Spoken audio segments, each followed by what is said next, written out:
My new mini blog. আমার লাইফে রোজ নতুন নতুন কিছু করার মতন কিছুই নেই, তবুও আমি সারাদিনে যা যা করে থাকি সেগুলোই তোমাদের সাথে শেয়ার করি। আমার রোজকার রুটিন ওয়াইজ আমি সকালে উঠে চা আর বিস্কুট খাই, আমি সেটাই করছিলাম। ব্রেকফাস্টে খেয়েছিলাম একটা চিলা, দেন বাঁধাকপি কেটে নিয়ে মাকে একটু হেল্প করে দিয়েছিলাম, আর তারপর খেয়েছিলাম পেঁপে। আর এখানে পাপন খাচ্ছিল আমলকি। আমার মাঝে সাঝে মনে হয় যে ও হয়তো আমাদের সাথে থাকতে থাকতে মানুষই হয়ে গেছে। ये सब क्या देखना पड़ रहा है? अच्छा है मैं अंधा हूँ। দেন স্নান করে নিয়েছিলাম আর রোদ্দুরে এসে কিছুক্ষণের জন্য দাঁড়িয়েছিলাম। ঠান্ডার মধ্যে যে ঠান্ডা জল দিয়ে স্নান করার যে বিভৎস অভিজ্ঞতাটা, সেটা একমাত্র যারা ঠান্ডা জল দিয়ে স্নান করে তারাই জানে। আর তারপর চোখ গেল কাকেদের ঝামেলার ওপর।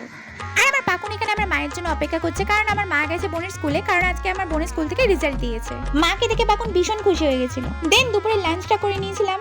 আমার পায়ে বহুদিন আগে একটা কাটা ফুটেছিল, সেটাই আমার মা বার করছিল। আমার এই ভয় হাত আর পায়ের তলা পুরো ঘেমে গেছিল। আনফরচুনেটলি তাও বার করতে পারিনি। সন্ধ্যাবেলায় চা আর বিস্কুট খেয়ে নিয়েছিলাম, তারপর ডিনারটা করেছিলাম। তখন বাজে সন্ধ্যে 7টা। অবশ্যই ভিডিওটাকে লাইক আর চ্যানেলটাকে সাবস্ক্রাইব